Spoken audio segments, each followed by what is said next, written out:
Hello students, welcome to Mizo study again. आज के session में हम बात करने जाएंगे गैमेटोजेनेसिस के बारे में। एंड गैमेटोजेनेसिस में हम सबसे पहले डिस्कस करेंगे स्पर्मेटोजेनेसिस के बारे में, right. So topic of today's class is gametogenesis. Gametogenesis क्या मतलब होता है इसका? That means a formation of gamete, gametes का बनना।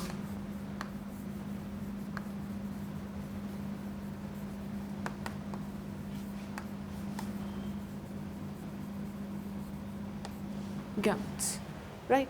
अगर हम बात करें प्राइमरी सेक्स ऑर्गन्स की,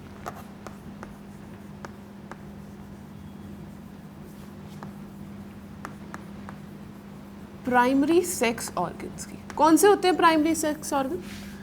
in case of male it is testis, in case of female it is ovaries. ये ठीक है। अब इन दोनों स्ट्रक्चर का, इन दोनों ऑर्गन का गैमेट्स को फॉर्म करना, इस प्रोसेस को क्या नाम दिया जाता है? Gametogenesis, right. टेस्टिस में क्या फॉर्म होगा?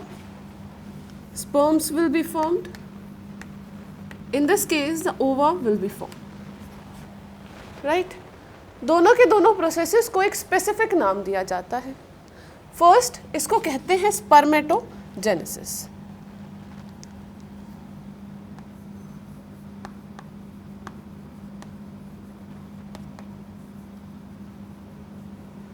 स्पर्मेटोजेनेसिस। ओवा के फॉर्मेशन को क्या नाम दिया जाता है? oogenesis। ये समझ में आ गई?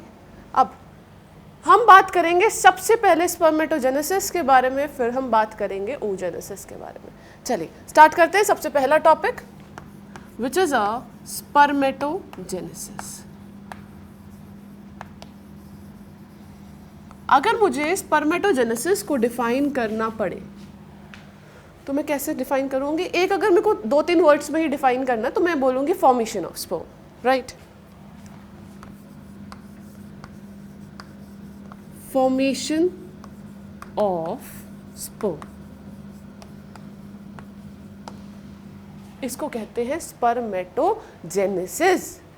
अब ये जो स्पर्म्स फॉर्म होते हैं, ये कब फॉर्म होते हैं? प्यूबर्टी में। अब आपके दिमाग में क्वेश्चन आए, प्यूबर्टी पे ही क्यों फॉर्म होते हैं? उसका रीजन ये है, प्यूबर्टी पे ही गोनाडोट्रोपिन का रिलीज होता है। सो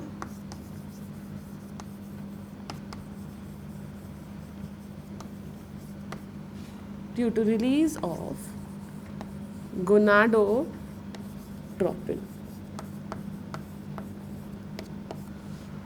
right.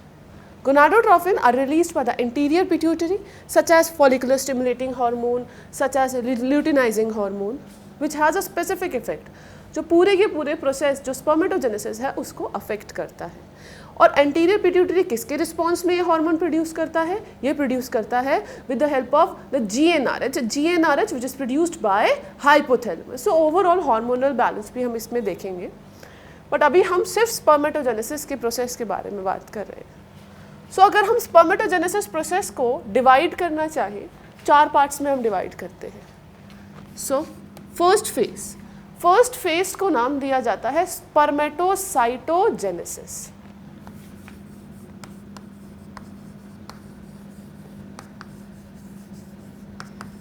सबसे पहला होता है,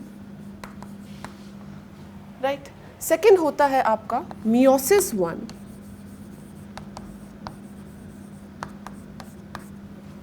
ठीक है। थर्ड होता है आपका मियोसिस 2,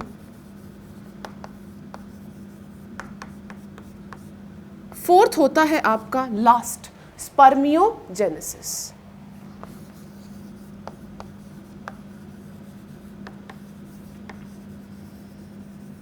एक क्वेश्चन डिस्कस करते हैं। लास्ट ईयर नीट में क्वेश्चन पूछा गया था। That question was related to what is the difference between spermatogenesis, spermatocytogenesis and spermiogenesis. Most of the students इसमें गलत करके आए थे, ठीक है। सो ये मत करना, डोंट डू दिस, बहुत ईजी है ये। एक बार समझो चीज़ों को, रटो मत, रटोगे डेफिनेट सी बात है क्वेश्चन गलत करके ही आओगे। आज के सेशन में आपको ये पता लग जाएगा स्पर्मेटोजेनेसिस क्या है, स्पर्मेटोसाइटोजेनेसिस क्या है एंड दिस स्पर्मियोजेनेसिस क्या है, ठीक है। चलिए अब ये तीनों के तीनों प्रोसेसेस को हम डिटेल में पढ़ेंगे और ये साइमल्टेनियसली होते हैं वन आफ्टर अनदर। सबसे पहले क्या होगा, स्पर्मेटोसाइटोजेनेसिस, उसके बाद मियोसिस 1, 2 एंड द लास्ट में स्पर्मियोजेनेसिस। देखिए ये समझ में आ गया आपको। अब बात करते हैं, हमने स्पर्म्स के कंटेंट के बारे में बात कर ली है कि पर इजैकुलेट में कितना कंटेंट होता है, कितने ml होता है। दैट इज़ अराउंड 2.5 से 5 ml तक कंटेंट होता है और उसके अंदर भी 200 और 300 मिलियन स्पर्म्स होते हैं, ठीक है। अगर उनका कंटेंट बिलो 20 पहुँच जाता है, 20 मिलियन पहुँच जाता है, उस केस को क्या कहा जाता है, इनफर्टिलिटी कहा जाता है। इसमें बहुत सारे सिक्रीशंस होते हैं, सेमन की बात करें, बहुत सारे सिक्रीशंस होते हैं वेरियस ग्लैंड्स के और उनका एक स्पेसिफिक रोल होता है। कई बार पेपर में ऐसे भी पूछा गया है, इस ग्लैंड का फंक्शन बताओ, इस ग्लैंड का क्या फंक्शन होता है, ये जो फंक्शन है ये कौन सा ग्लैंड कॉज करता है। सो ये क्वेश्चन भी पूछे जा सकते हैं। सो आपको इन क्वेश्चंस के लिए प्रिपेयर रहना है, ठीक है। चलिए पहले बात करते हैं स्पर्मेटोसाइटोजेनेसिस के बारे में।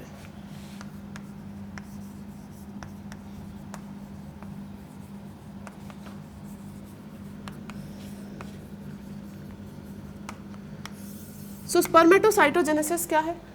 That is a formation of a primary spermatocyte.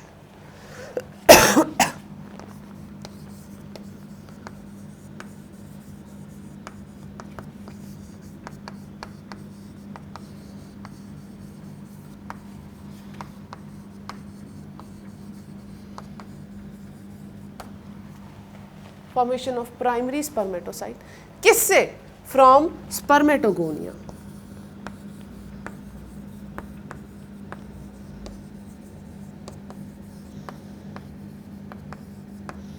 अब कोई ना कोई प्रोसेस भी इन्वॉल्व होता होगा इसके अंदर, कौन सा होता है, mitosis.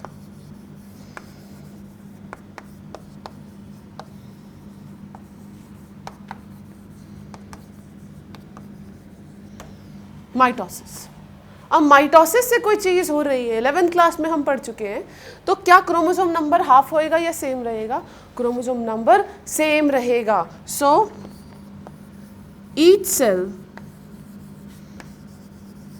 will be having how many chromosome, 46 chromosome, और या मैं इसको ऐसे लिख सकती हूँ 23 पेयर ऑफ क्रोमोसोम, ठीक है, ये भी ठीक है। अब प्राइमरी स्पर्मेटोसाइट्स बनते हैं जब ये अपने अंदर न्यूट्रिशन को अक्यूमुलेट कर देते हैं।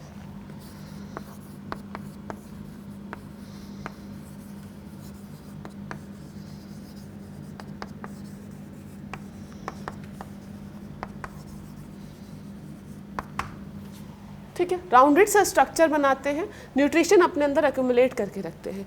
ये है हमारा सबसे पहला प्रोसेस, स्पर्मेटोसाइटोजेनेसिस। अब बात करते हैं उस सेशन की जब मैंने बताया था मेल रिप्रोडक्टिव सिस्टम के बारे में। टेस्टिस का इंटरनल स्ट्रक्चर हमने डिस्कस किया था, उसमें मैंने बताया था सेमाइनिफेरस ट्यूब्यूल्स प्रेजेंट है। सो ये सब चीज़ें कोरिलेटेड है। कहाँ हो रही है ये सब चीज़ें, याद रखना, सेमाइनिफेरस ट्यूब्यूल्स में।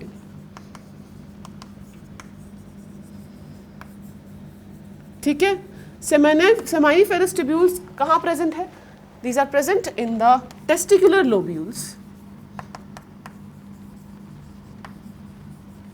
अब टेस्टिकुलर लोब्यूल्स कहाँ प्रेजेंट है, टेस्टिस में प्रेजेंट है। मैंने उसमें बात करी थी spermatogonia are present. Spermatogonia they are present towards the peripheral side, outer side पे प्रेजेंट होते हैं। सेंटर पोर्शन में देखेंगे तो मैच्योर स्पर्म्स और the spermatids they are present, right. So ये हो गया आपका सबसे पहला प्रोसेस जिसको कहते हैं स्पर्मेटोसाइटोजेनेसिस, ठीक है। नाउ इधर आना एक बार, ये हो गया। इस प्रोसेस में क्या हुआ, जो स्पर्मेटोगोनियम थे that is converted into a primary spermatocyte, ठीक है। क्या नाम दिया, स्पर्मेटोसाइटोजेनेसिस। अब आगे क्या होगा, प्राइमरी स्पर्मेटोसाइट से सेकेंडरी स्पर्मेटोसाइट बनेंगे मियोसिस से। इसके बारे में भी डिस्कस कर लेते हैं, इधर आइए। सो सेकेंड प्रोसेस है आपका मियोसिस 1।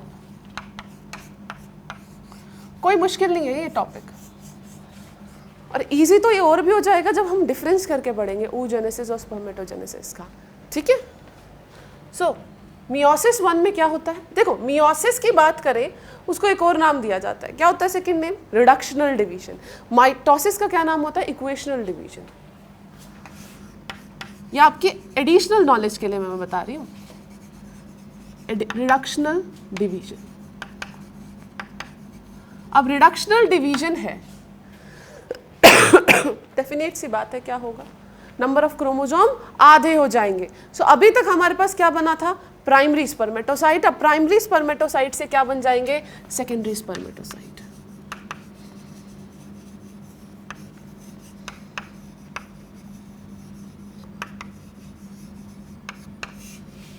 क्या बन गए, ध्यान से देखते जाना।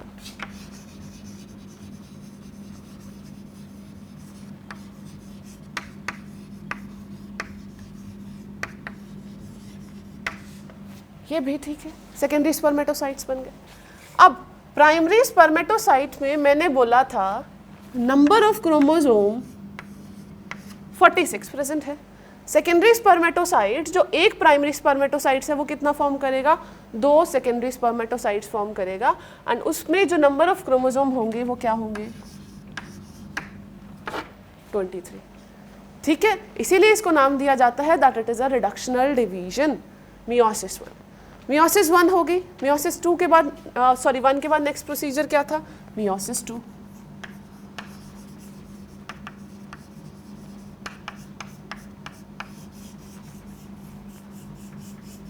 मियोसिस 2। सो मियोसिस 2 को क्या नाम दिया जाता है, again this is also reductional division. यहां पे क्या होगा, सेकेंडरी स्पर्मेटोसाइट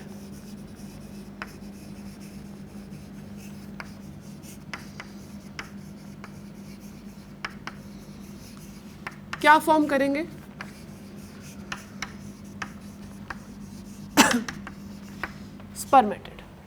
स्पर्मेटेड फॉर्म कर लेंगे।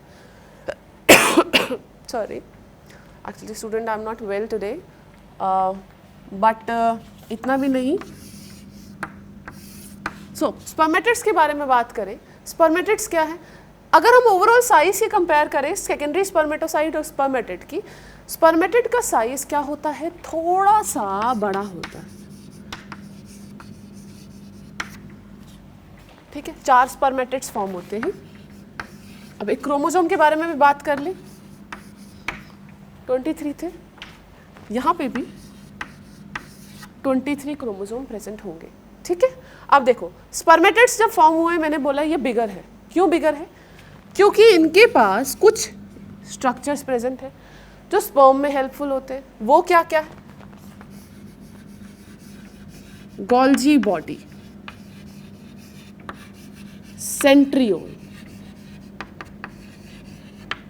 Nucleus, mitochondria and large amount of cytoplasm, large amount of cytoplasm। इसको नाम दिया जाता है स्पर्मेटिड। पूरे के पूरे डेवलपमेंट की बात करें, टुवर्ड्स इनर साइड, बीच की तरफ को these spermatids are present। Peripheral side पे इमेच्योर स्पर्मेटोगोनियम आर प्रेजेंट। ठीक है, अब लास्ट है आपका spermiogenesis.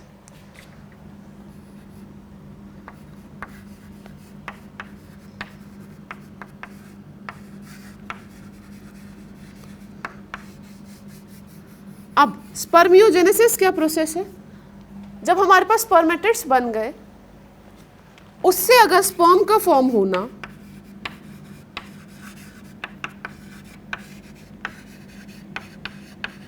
That is a spermiogenesis. क्या नाम दिया जाता है, स्पर्मियोजेनेसिस। यहाँ पे ओवरऑल कंटेंट देखिए सेल का बहुत ज़्यादा होता है, यहाँ पे सेल का कंटेंट कम होता है, सो कंटेंट इज लेस। ठीक है, इसमें क्या होता है, ध्यान से देखना, जो गोल्जी बॉडी होता है फर्दर जाके क्या बना लेता है, एक्रोसोम। एक्रोसोम कहाँ से बनती है? ये गोल्जी से, ठीक है। उसके अलावा इसके पास देखें 2 सेंट्रियोल प्रेजेंट होते हैं, एक प्रॉक्सिमल सेंट्रियोल होता है, एक डिस्टल सेंट्रियोल होता है। जब मैं स्ट्रक्चर की बात करूंगी तब मैं वहां समझाऊंगी। 2 सेंट्रियोल प्रेजेंट होते हैं, एक का काम होता है क्लीवेज में हेल्प करना, जब ये एग के पास जाएगा फर्टिलाइजेशन होगा वहाँ पे क्लीवेज में हेल्प करना। एक्रोसोम के पास कुछ एंजाइम प्रेजेंट होते हैं जो एग की प्लाज्मा मेम्ब्रेन को डिसॉल्व करने में हेल्प होते हैं। 2 सेंट्रियोल प्रेजेंट है और इसके पास माइटोकॉन्ड्रिया प्रेजेंट है। एंड माइटोकॉन्ड्रिया किस लिए हेल्पफुल होता है?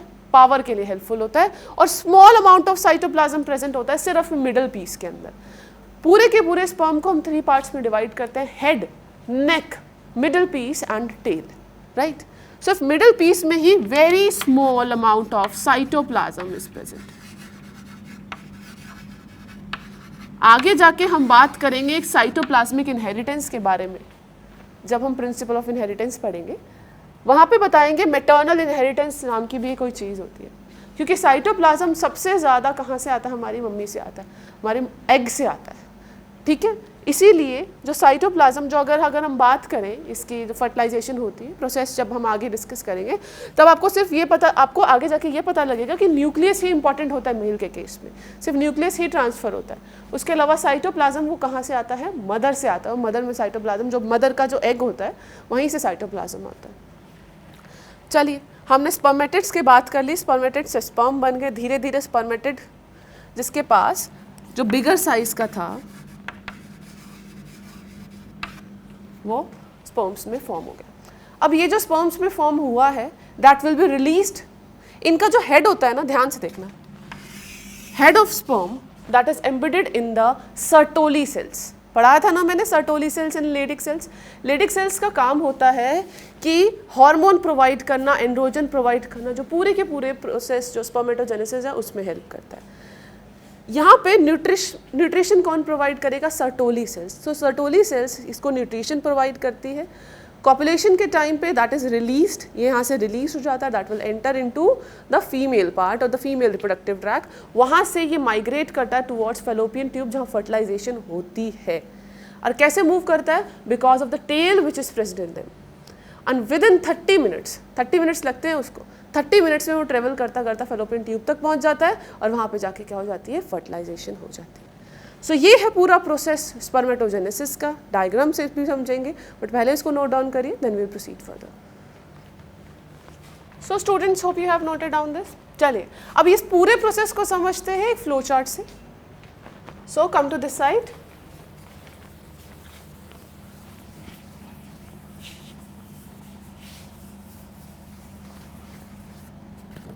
सबसे पहले हमने स्टार्ट किया था प्यूबर्टी पे।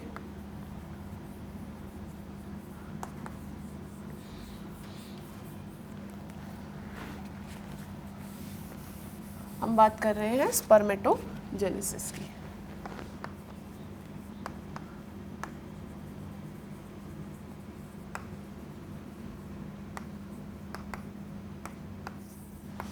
सबसे पहले हमने स्टार्ट किया था प्यूबर्टी पे।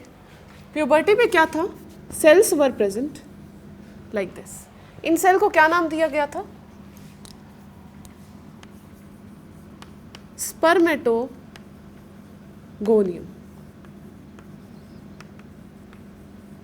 Spermatogonium, right. सबसे पहले स्पर्मेटोगोनियम में क्या हुआ था? डिवीजन हुई थी। कौन सी डिवीजन हुई थी? माइटोसिस। एंड कौन से सेल्स बने थे? Primary spermatocytes.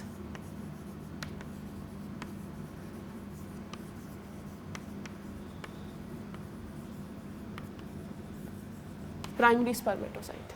सो क्या हुआ? एक सेल ने फर्दर डिवीजन शो करी, 2 बने, 2 से फर्दर 4 बन गए,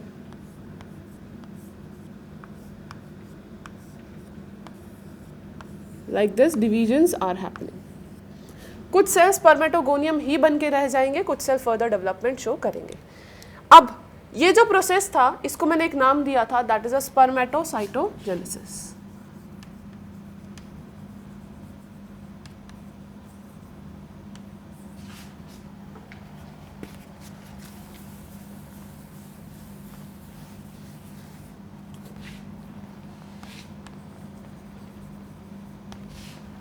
ठीक है, ये भी ठीक है आपको।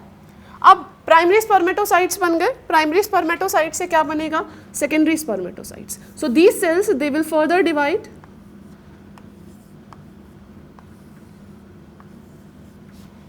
क्या बना है, सेकेंडरी स्पर्मेटोसाइट, लिख लेते हैं इसको।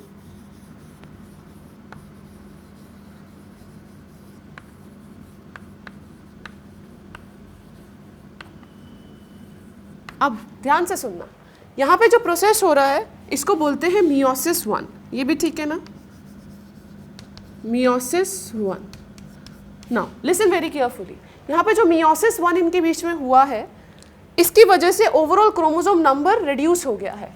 इन सेल्स की बात करें, इनके पास कितने क्रोमोसोम प्रेजेंट थे, 46, ठीक है। अब जो सेल्स बनी है उनके पास कितने क्रोमोसोम प्रेजेंट है, that is they have only 23 chromosome present, ठीक है। मियोसिस 1 हुई। अब इसके बाद these cells will again divide,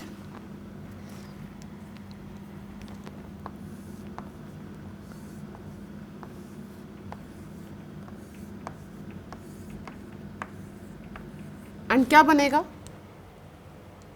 spermatids, spermatid, ठीक है।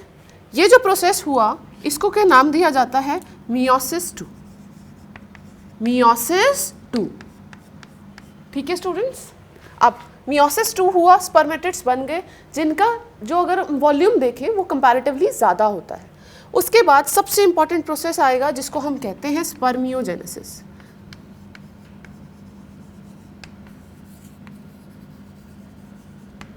साइटोप्लाज्म का कंटेंट कम हो जाएगा, due to which each of these they will form a sperm, in which the whole structure will be differentiated into a head, a middle piece. In between the neck is present and towards the back side they will be having a tail present. So this is a whole process. In this case also, यहाँ पे भी जब sperms बनेंगे, haploid sperms बनेंगे, सबके पास क्या होंगे, 23 chromosomes होंगे।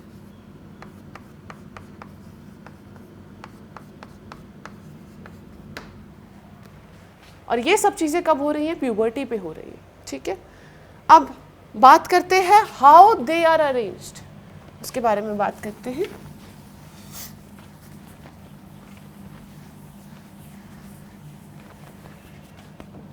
मैं बना रही हूँ एक स्ट्रक्चर आपके सेमाइनिफेरस ट्यूब्यूल्स का।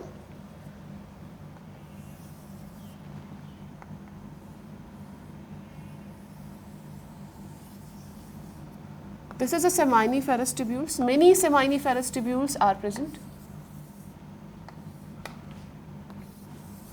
ये डायग्राम हमने पहले भी किया था, ठीक है। Here, this particular portion is made up of some certain kind of connective tissue. In that connective tissue, a special cells are present. उन special cells का नाम क्या है, Leydig cells.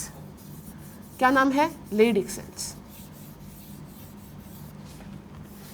ये वही डायग्राम है जो हमने पिछले सेशंस में ऑलरेडी बनाया है, बट इसको थोड़ा हम डिटेल में पढ़ेंगे।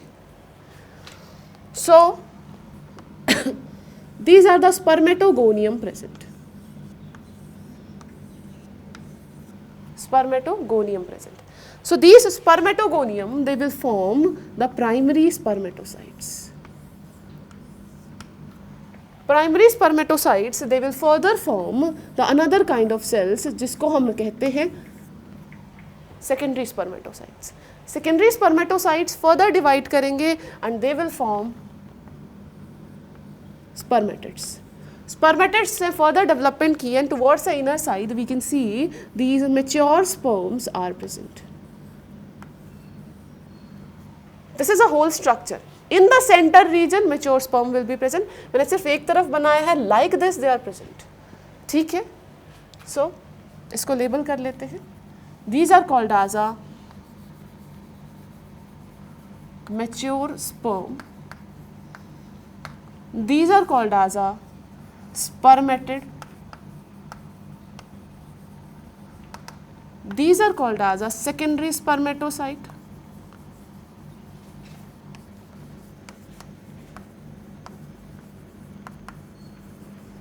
These are called as a primary spermatocytes.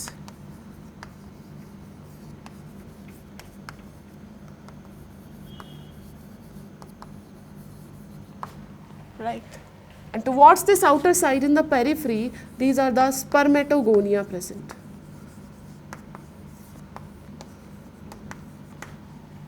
Spermatogonia present. And this whole structure is of what? And very, very, very important part, head of these, they are embedded in a special type of cells. Head embedded होगा किसके अंदर? Sertoli cells में. इसको भी label कर लेते हैं इधर, that these are Sertoli cells, right? This is a whole structure of seminiferous tubules.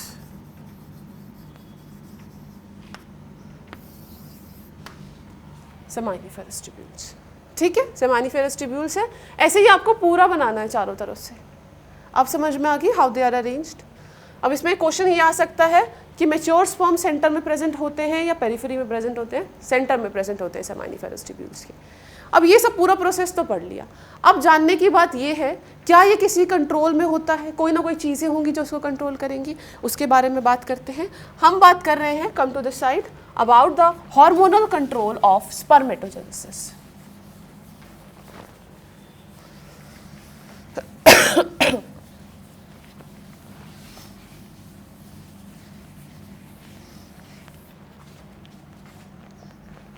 So now, next topic in this is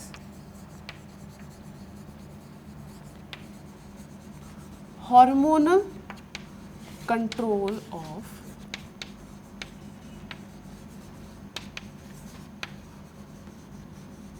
spermatogenesis. ठीक है, इसके बारे में बात करें. अगर हम बात करें master of master gland, that is a hypothalamus. Hypothalamus play a very important role in the process of spermatogenesis. लिख देते हैं उनका नाम.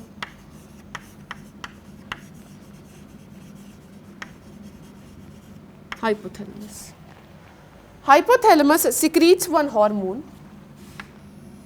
What is the name of that hormone? GnRH. What is the full form of GnRH? Gonadotropin releasing hormone.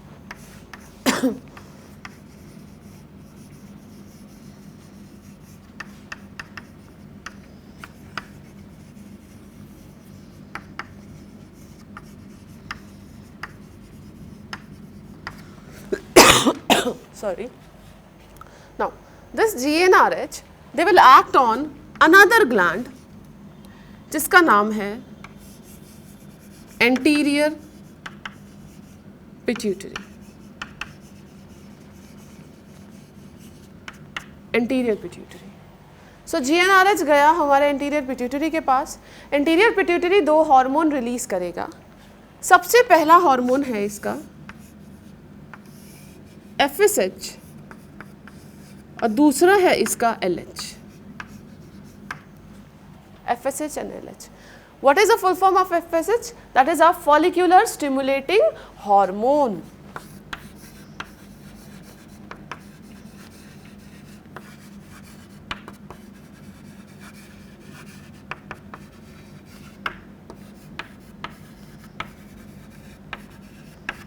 Follicular stimulating hormone. What is the full form of LH? Luteinizing hormone.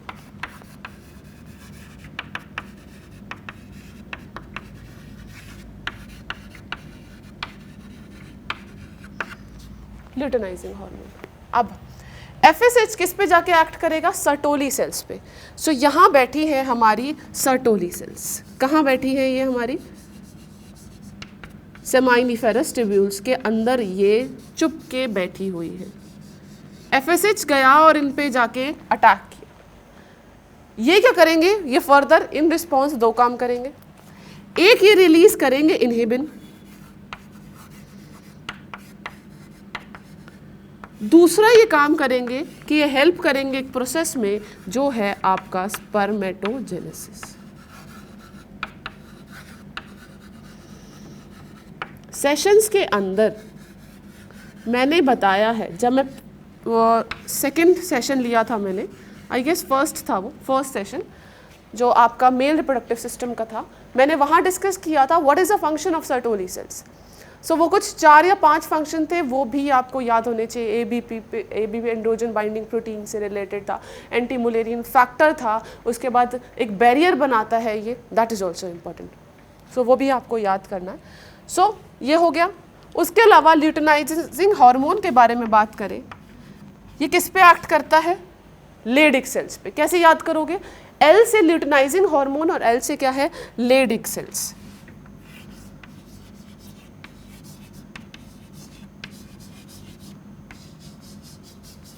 अब Leydig cells क्या produce करता है? It produces androgens. Androgen, इन्होंने androgen produce कर दिए। कौन सा androgen? Testosterone. Testosterone का काम क्या होता है? स्पर्मेटोजेनेसिस के अंदर हेल्प कराना, इसीलिए मैंने यहाँ पॉजिटिव साइन लगा दिया। टेस्टोस्टेरोन के बारे में बात कर रही हूँ मैं इधर। अब ध्यान से देखना, इस पूरे के पूरे प्रोसेस को नेगेटिव रेगुलेट भी कराना है। वो कैसे होता है? वो ऐसे होता है, ये पूरा प्रोसेस नेगेटिव रेगुलेट किया जाता है एक तो इनहिबिन से, राइट।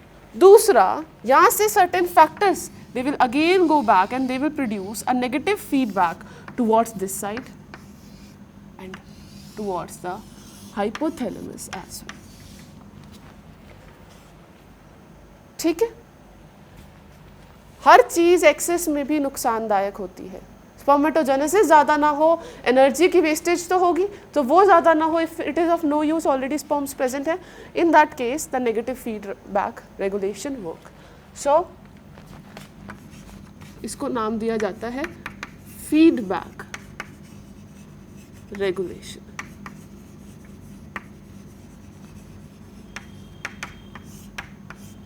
Feedback regulation. क्या बात करी हमने बात करी हार्मोनल कंट्रोल की। 2 हार्मोन हैं जो बहुत इंपॉर्टेंट रोल प्ले करते हैं, एक है FSH और दूसरा है LH। कहाँ ये एक्ट करते हैं ये भी आपको याद रखना है, ठीक है। इसको ड्रॉ करिए, then will proceed further. So students, आप लोगों ने नोट डाउन कर लिया। चलिए अब बात करते हैं स्ट्रक्चर की, स्पर्म के स्ट्रक्चर की। सो कम to this side.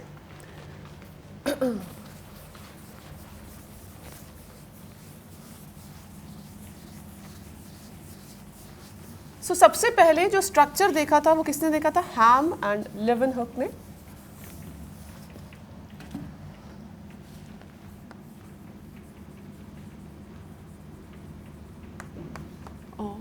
Sperm. Who gave the structure of sperm? That was given by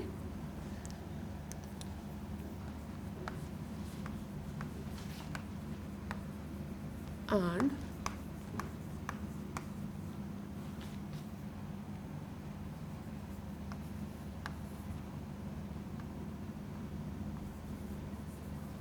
Leeuwenhoek.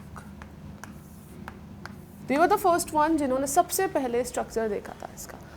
अगर हम इस एक स्पर्म के स्ट्रक्चर के बारे में बात करें, ध्यान से देखना, इसमें 4 पार्ट्स होते हैं। एक होता है आपका हेड, एक होता है नेक, तीसरा होता है मिडल पीस, लास्ट होता है टेल। इन सारे के सारे स्ट्रक्चर को हम कैसे समझेंगे? डायग्राम से। चलिए ध्यान से देखना है डायग्राम को। सो सबसे पहले पूरी की पूरी बॉडी किससे कवर होती है? पूरी बॉडी कवर होती है आपकी प्लाज्मा मेम्ब्रेन से।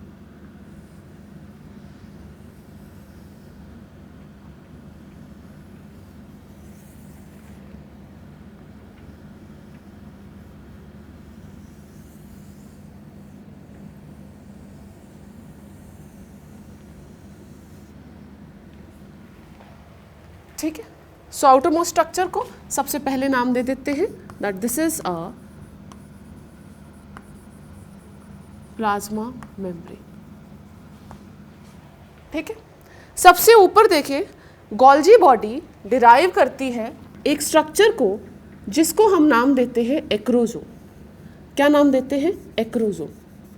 एक्रोसोम के पास हाइड्रोलिटिक एंजाइम होते हैं ताकि जब भी ये फर्टिलाइज करने जाएगा ये एंजाइम रिलीज हो जाएंगे और एग की प्लाज्मा मेम्ब्रेन को क्या कर देंगे, ब्रेक कर देंगे। ठीक है, इसी में मैं सब चीज़ें लेबल करती जा रही हूँ ताकि आपको समझ में आए। इसको कहते हैं एक्रोसोम, एक्रोसोम। ठीक है, कहाँ से डिराइव होता है ये, गोल्जी से, गोल्जी से डिराइव होता है। क्या होते हैं इसके पास, हाइड्रोलिटिक एंजाइम्स, हाइड्रोलिटिक एंजाइम जो ब्रेक करने में हेल्प करते हैं। उसके बाद अगर हम देखें इसके नीचे न्यूक्लियस प्रेजेंट होता है, this we call it as a nucleus.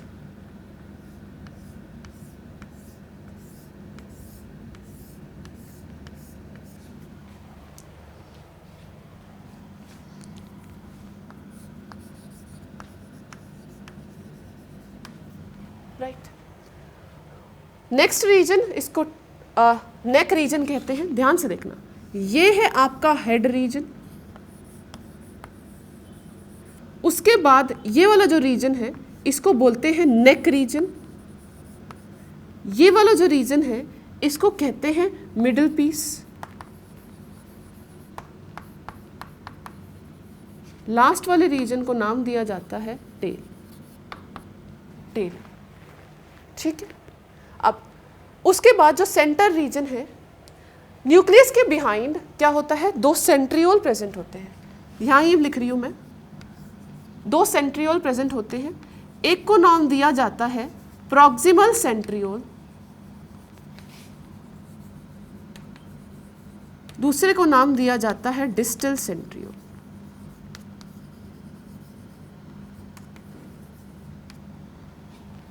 अब ध्यान से देखना, इन दोनों सेंट्रियोल का एक स्पेसिफिक फंक्शन होता है, आइए उसको जानते हैं। प्रॉक्सिमल सेंट्रियोल का फंक्शन होता है क्लीवेज में हेल्प करना। फर्टिलाइजेशन हुई, उसके बाद क्लीवेज होती है, so this help in cleavage.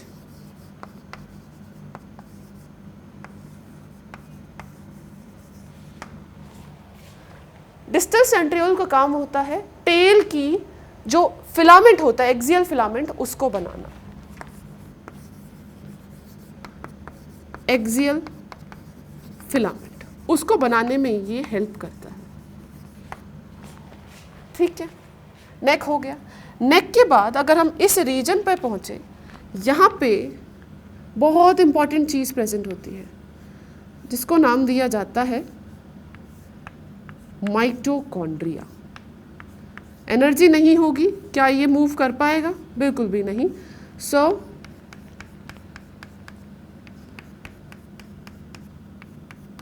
These are the mitochondria present. Energy provide करेगा ताकि जो डिस्टेंस है वो इजीली कवर कर सके। ठीक है, so this we call it as a mitochondria. And आखिर में this is a tail present in which the filament is present.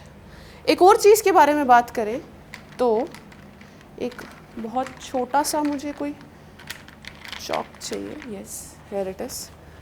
यहाँ पे ये these are the membrane present. बहुत ही कम अमाउंट में साइटोप्लाज्म प्रेजेंट होता है। साइटोप्लाज्म अगर हम बात करें नेवर, और you can say it is reduced type only, बहुत ही रिड्यूस्ड होता है। इसीलिए इनहेरिटेंस जो साइटोप्लाज्म की वजह से होती है उसको नाम दिया जाता है मैटरनल इनहेरिटेंस, क्योंकि एग में सबसे ज़्यादा आफ्टर न्यूक्लियस का भी साइज छोटा होता है, इनफैक्ट साइटोप्लाज्म उतना ज़्यादा होता है। ठीक है, ये चीज़ें आपको याद रखनी है। इन चीज़ों को डे टू डे में यूज़ किया करो, बातों में यूज़ किया करो, याद रहेगी, अदरवाइज नहीं याद रहेगी ये चीज़ें। डिस्कस करो ये चीज़ें, घर पे बोल लो, क्या फ़र्क पड़ता है।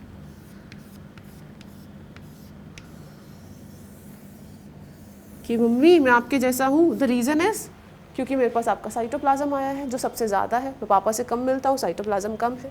ये चीज़ें बातों में यूज़ करो, घर में यूज़ करो ये बातें, तभी याद रहेंगी ये चीज़ें, वरना नहीं याद रहेंगी, कभी भी नहीं याद रहेंगी। इस बात की मैं श्योरिटी दे रही हूँ। एक बार पढ़ लिया, सेशंस देख लिए मेरे, मैम ने पढ़ा दिया, मैंने पढ़ लिया, मुझे समझ में आ गया, बहुत अच्छी बात है, समझ में आ गया। 2 घंटे बाद इस चीज़ से क्वेश्चन पूछूंगी, उसमें एक भी क्वेश्चन नहीं अटेम्प्ट कर पाओगे, ये मेरी गारंटी है। सो जब तक चीज़ों को बार बार नहीं पढ़ोगे, एक बार पढ़ लिया, आखिर में एग्जाम के टाइम पे पढ़ रहे हो, कोई फ़ायदा नहीं है उस चीज़ का। सो चीज़ों को बार बार पढ़िए, उस चीज़ को इम्प्लीमेंट करिए अपनी लाइफ में। जो भी आप चीज़ें देखते हो उसको कोरिलेट करना सीखिए। कुछ टाइम तक लोग कहेंगे कि पागल हो गया, बट जब डॉक्टर बन जाओगे ना तो सारे उसी पागल के पास आएंगे। सो ये आज का सेशन हम यहीं ख़त्म करते हैं। हमने बात कर ली गैमेटोजेनेसिस में स्पर्मेटोजेनेसिस के बारे में, हमने बात करी स्ट्रक्चर ऑफ स्पर्म के बारे में।